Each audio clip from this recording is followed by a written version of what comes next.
This is the golden rule. It's a simple and meaningful rule that says, treat people the way you want to be treated. It's pretty straightforward, isn't it? But for some reason, humans haven't been able to follow it since forever. Usually teachers mention this rule very briefly in classrooms and elementary schools. However, kids don't tend to absorb this rule because bullying is quite prevalent in all ages. You can expect kindergarten kids, elementary kids, and high school kids to have fights over stupid things, but people continue to have stupid fights until adulthood and even longer. The only difference being is in the way they fight and argue, and of course what they're fighting over and for. Say for example, in kindergarten, the most common reason kids fight with each other is because they fight over toys and tend to dislike sharing. Kids are expected to display these kind of selfish behaviors, and parents try to douse it by saying sharing is caring. Of course, that is the right thing to do, but this is just a really key aspect to understanding what humans are like. I'll come back to this later. But for now, let's take another example. In both elementary and high school, kids not only exclude each other and have cliques,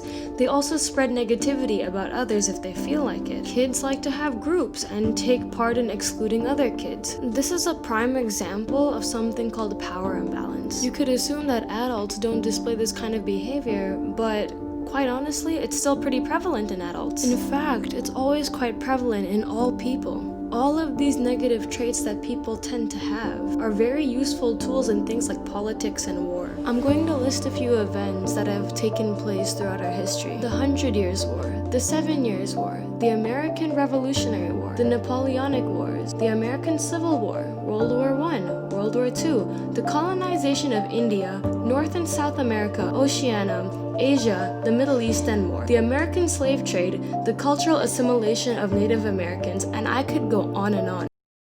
So the question that I have is it that people enjoy conflict? Is it that people don't recognize their faults? Or is it just human nature? Notice how in every conflict ever, there is a power imbalance and there are always allies between nations, just as how groups of kids team up to make another kid miserable. Or even groups of kids to protect each other. Essentially, humans have the capability to feel a huge range of emotions, and in situations of conflict, people feel emotions of loss, sadness, anger, vengeance, avarice, pride, and jealousy.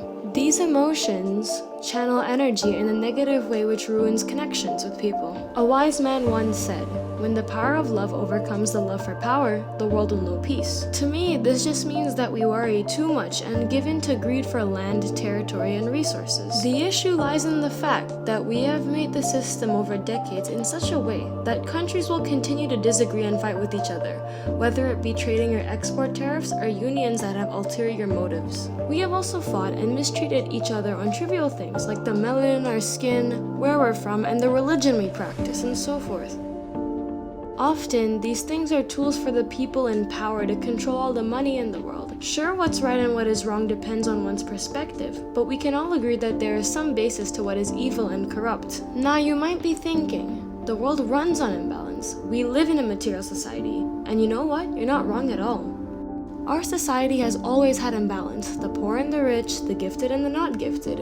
If I was rich in the top 1%, I would be hesitant to give all that money away. What I'm trying to get at is that being rich has too much value in society. In fact, the jobs that help people who need it most and bring real justice, those jobs are actually paid less for.